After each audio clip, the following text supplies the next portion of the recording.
reuniones que, ¿saben cuando uno se queda ahí? No sé si pescaron alguna vez. ¿Alguien pescó? Yo no, pero imagino. Entonces uno se queda así con la caña de pescar esperando a que el pez muerda el anzuelo, ¿no? Y no muerde. Que pique, ¿no? Sí, la cosa que pescó, pues, ¿no? Entonces, no, pues ni modo, hay que agarrar pescar. Y lo malo es que me dijo las 9 que tuve que salir corriendo como todo. Vamos a ver el músculo liso. Están pasando por qué esto la lista el nombre. El músculo liso vamos a comenzar viendo las diferencias que hay entre un músculo esquelético y liso. Nosotros hacemos un dibujo así para inspirarnos. Luego tenemos otro que es así. Sí, bueno, algo así. Y luego tenemos una cosa así. ¿Okay? Entonces aquí lo que llama la atención es que cuando yo tengo un músculo esquelético o un músculo cardíaco, ellos para empezar se dividen en fibras, ¿no? Una habla de fibra muscular. La fibra muscular es la célula misma, ¿no? Que incluso a veces es multinuclear en el caso del esquelético, o puede tener comunicaciones de fibras con otras fibras subyacentes. Y esa es una de las diferencias cuando yo hablo de músculo liso, porque en el músculo liso yo no tengo fibras, yo tengo célula muscular. Otra diferencia es que uno es liso y otro es estriado, ¿no? O sea, el caso del esquelético, yo voy a tener las estriaciones, que estas estriaciones lo que me hacen es representar al sarcómero, ¿no? El sarcómero es una unidad estructural funcional que está entre las líneas Z y que contiene las miofibrillas finas y gruesas. Estas miofibrilas y gruesas, si bien se encuentran en el músculo liso, no se disponen en sarcómeros, sino que, y voy a ir anotando aquí como características, como para ir haciendo como un juego de palabras, ¿no? Nosotros vamos a tener cuerpos densos. ¿Okay? Mientras yo en el músculo esquelético y en el músculo estriado, esquelético y muy cardíaco, yo tengo sarcómero, ¿no? Línea Z y cosas así, yo en el músculo liso voy a tener cuerpos densos. Y estos cuerpos densos van a ser básicamente como una maquinaria proteínica, un complejo proteínico que une a las miofibrilas finas y gruesas, pero, y aquí viene el truco, que en el músculo esquelético lo hace de tanto en tanto. O sea, tiene, por ejemplo, si nosotros tuviéramos una fibra muscular esquelética, yo tengo fibra, sarcómero, fibra, sarcómero, fibra, sarcómero. Y la contracción muscular, ¿qué es? Es nada más que el acortamiento de este sarcómero, ¿no? Por la unión de este, no hay unión, es el enlazamiento, no sé, este cruce que existe entre las miofibrillas finas y gruesas. Eso es la contracción, es un acortamiento del sarcómero. Pero que en el músculo esquelético solamente ocurre en donde está el sarcómero, solamente en esa región. En cambio, en el músculo liso, por el hecho de que estos cuerpos densos estén a lo largo de toda la célula, o sea, están distribuidos por toda la célula muscular, en teoría la contracción muscular ocurre en todos estos espacios. Todo donde yo encuentro un cuerpo denso, ahí existe el acortamiento del músculo liso. Entonces, ¿eso qué quiere decir? Que el músculo esquelético solamente aprovecha los espacios donde está el sarcómero. Y se dice que el aprovechamiento contráctil es más o menos un 30%. En cambio, en el músculo liso, yo voy a tener una contracción hasta 80% de esta célula contraída. El 20% está ahí, pero el 80% está contraído. Incluso a la célula, ¿no es que tiene una forma fusiforme en la descripción de los textos? Se dice que cuando está contraída toma una forma de tirabuzón, ese acordeón así todo contraído, ¿no? ¿Por qué? Porque el aprovechamiento contractil es mucho mayor. Entonces de aquí podemos sacar varias cositas, ¿no? Por ejemplo, decir que el músculo liso tiene una mayor fuerza muscular. Aquí voy a colocar una flechita, tiene una mayor fuerza muscular por unidad de, digamos, de fibra, que no es fibra, es unidad muscular, tiene una mayor fuerza, ¿vale? Es más potente. ¿Okay? ¿Qué otra diferencia puede haber entre el músculo liso y el músculo esquelético? incluso podemos hablar de lo obvio, ¿no? Uno es voluntario, el otro es involuntario, ¿no? Uno va a depender enteramente de que venga una terminal axónica y libera acetilcolina en la unión neuromuscular, específicamente en la hendidura neuromuscular, que vendría a ser como este espacio, esta depresión, en donde se supone que hay receptores de acetilcolina, y la acetilcolina misma lo que deja entrar el sodio.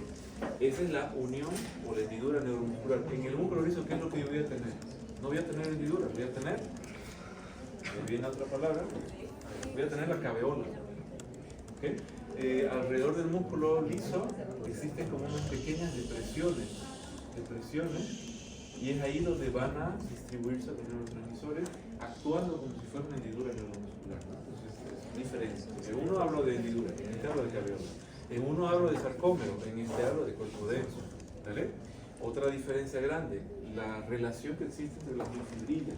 En el músculo esquelético, más o menos, existe una relación de por cada miofibrila gruesa, 2 miofibrillas finas, 2 a 1. Pero en el músculo liso existe esta relación 20 a 1, o sea, mucha miofibrila fina. Entonces, todo esto hace con que la contracción sea muy poderosa, ¿no? O sea, la fuerza muscular es muy potente. El inicio de la contracción del músculo liso es lento. Él comienza a contraerse muy lentamente, en cambio el esquelético ya está.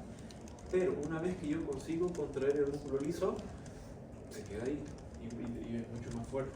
¿Vale? Entonces, el tiempo de la contracción es más... El tiempo, ¿no? Es más prolongado, ¿no? El tiempo de la contracción es mucho más... Voy a colocar contracción prolongada. O sea, en teoría, ¿qué es lo que pasa? Que el músculo esquelético, yo para poder contraer y contraer nuevamente, ¿qué es lo que necesito? ATP, ¿no ves?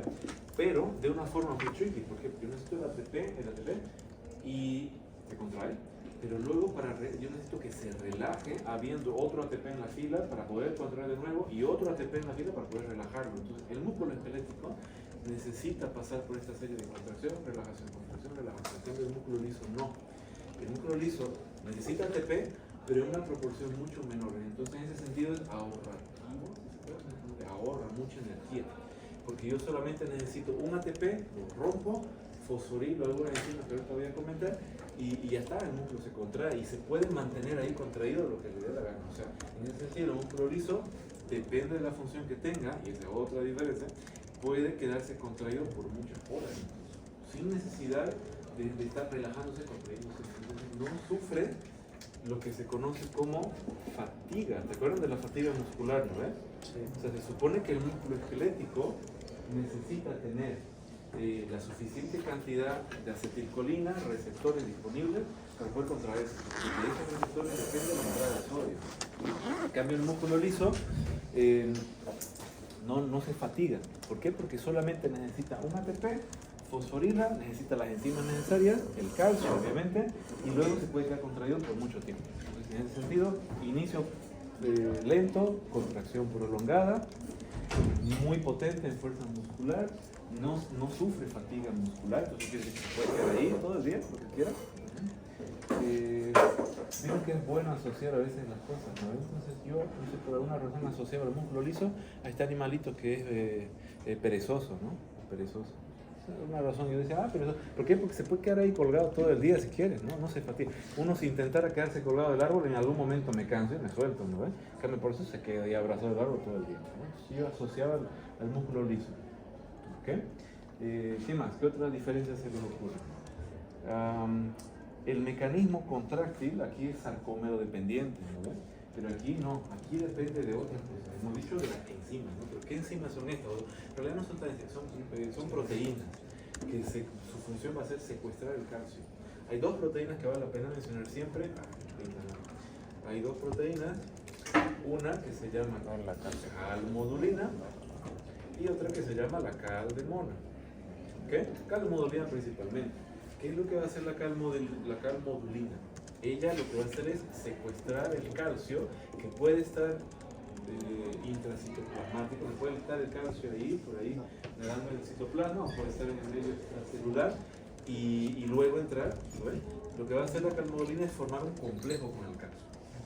Y luego este complejo carmodulina y calcio lo que va a hacer es entrar en contacto con una enzima, y esta enzima sí tiene un nombre un poco más fashion. Esta enzima se conoce como la... Ay, no me gusta, voy a poner con cásica de kilo, pero bueno, entonces depende del resto, ¿vale? Algunos que pueden utilizar todas estas variantes, viene muy bonito de español. Entonces, pueden decirle quinasa, sinasa o quinasa con Q, vale lo mismo. La quinasa es una proteína que tiene la función de transferir grupos de fosfato, ¿no? Entonces ella fosforila. La quinasa es una fosforilasa, digamos, ¿no? Una quinasa de la miosina, pero en la fracción de la cadena ligera. Entonces podemos completar el nombre. O sea, vieron que las enzimas siempre tienen dos nombres. Eso sirve para bioquímica también. El primer nombre es donde actúa, el sustrato, y el segundo nombre es qué es lo que hace con el sustrato. Entonces, ustedes pueden decir así, porque en el nombre en inglés vendría a ser así, ¿no? Light chain kinase, algo así, ¿no? Entonces es como la quinasa de la cadena ligera de miosina. Okay, esa es la enzima. Una vez que yo la tengo activada y formo el complejo carmodulina, calcio, quinasa de la cadena ligera de miosina, entonces yo voy a la miosina en su cadena ligera, le transfiero un grupo fosfato y ahora sí puedo hacer mi puente cruzado tal cual como lo habíamos visto en el músculo esquelético. O sea, ese puente cruzado, ese golpe de poder, ¿no?, que se genera de la miosina con la actina, es tal cual, es idéntico, ¿no? Lo único que es diferente aquí es que esta fosforilación, que antes había actividad TPasa, ¿no?, de la cabeza pesada de la miosina, ahora yo necesito este proceso, digamos, de activación dependiente de enzima. Entonces, una vez que yo fosforilo, se produce el golpe y se queda ahí contraído. No necesito otro ATP para hacer esto de contracción, relajación, contracción, relajación. Se queda ahí contraído. ¿Ok? ¿Cuándo me voy a relajar? Cuando aparezca otra enzima. O sea, si yo quiero fosforilar, quinasa, pero si yo quiero romper el enlace, entonces ahí tiene que venir una fosfatasa. Y ahí viene a ser lo mismo, ¿no? Entonces ahí vos vas a decir así, miosina, fosfatasa. La fosfatasa de miosina, ella rompe los enlaces de fosfato y ahí el músculo se relaja. Si no está la fosfatasa no se ¿vale? ¿Ok? ¿Están bien ahí? ¿Ok? Va yendo bien. Entonces mira, la contracción es más sencilla porque solamente necesito mencionar estas dos enzimas, carmodulina y carbona, el complejo, la fosforilación, la miosina cadena ligera, está sí o sí, y saber el hecho de que esa transferencia de fosfato me va a servir para darle la energía para hacer el puente cruzado y contraer las miofibrillas, y luego esta lo rompe y ya.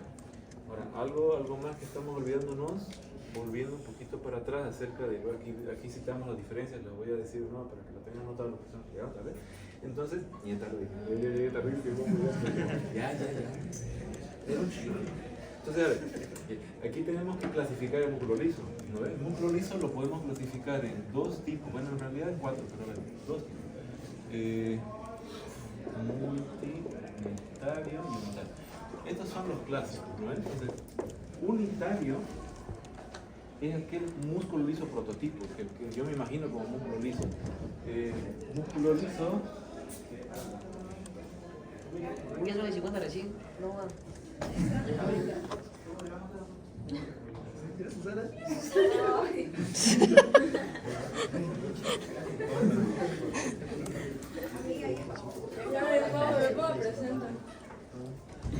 Está manual la lista. Okay. Entonces, a ver, unitario, aquel que funciona como un sin sitio. Recibe la señal y una se contrae, todas se contraen. Uno para todos, todos para uno. Ese es el unitario. Y el multiunitario se contrae una célula y no necesariamente las hermanitas. Ahí hay que saber la localización. El unitario se encuentra en las vísceras, porque ahí se les requiere de que si se contrae uno, se contraen todas. Entonces, por ejemplo, una víscera tiene que contraer todo el músculo. Y los multiunitarios, por ejemplo, no necesariamente. Entonces, por ejemplo, la tráquea. Si algo le irrita la tráquea, se contrae solamente un segmento, pero no toda la tráquea, porque eso sería contraproducente porque nos quedamos sin aire, ¿no? Entonces, y otra forma de clasificar es fásico y tónico. El tónico, el músculo se queda contraído para siempre.